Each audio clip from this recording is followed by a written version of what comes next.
Basically are, of course, you know, the endless cycle of birth and death and rebirth and re-death and rebirth and re-death, plus all the negative emotions which we constantly regurgitate in our minds, and all our inherent ignorance which creates so much suffering both for ourselves and for others, and how to find something which will protect us from this, which will help give us safety from this. So then the Dharma and taught by the Buddha is a sure refuge, because if it's like the Buddha described it as a boat to take us across the ocean of birth and death.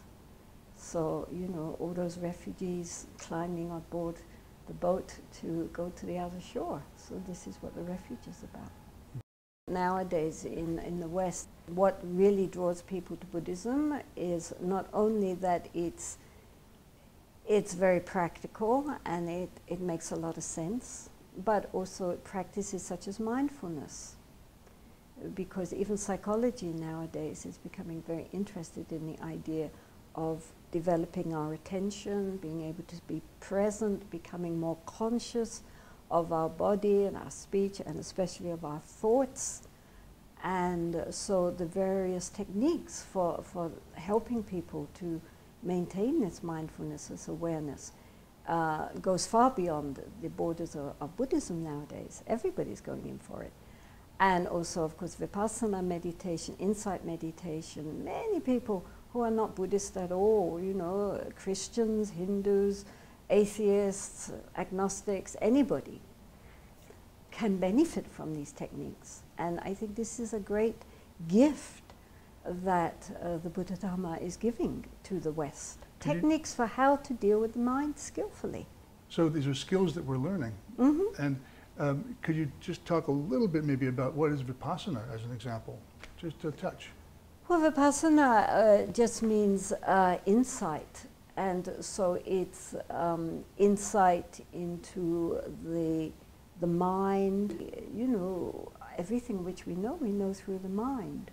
You know, everything is processed and is part of our thinking, the endless thinking mind, and yet we never really stop to examine what is thinking, what is the thought. You know, I think, in my opinion, I remember, who is thinking? And so insight is to begin to understand what's going on inside. All the sensations in the body, all the thinking as it streams through the mind, to really begin to look at it and to gain some real understanding of what's going on inside. Not just intellectually, but actually through genuine experience. And people can do this, and they do this. It doesn't require any religious dogma or belief.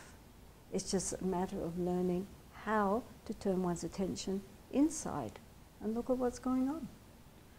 One time we talked about the idea of the I, and that when there's enlightened mind and pure perception, there is no I. What is there? What? There's pure awareness. What is that like? Try it and you'll find out. What is it like for you?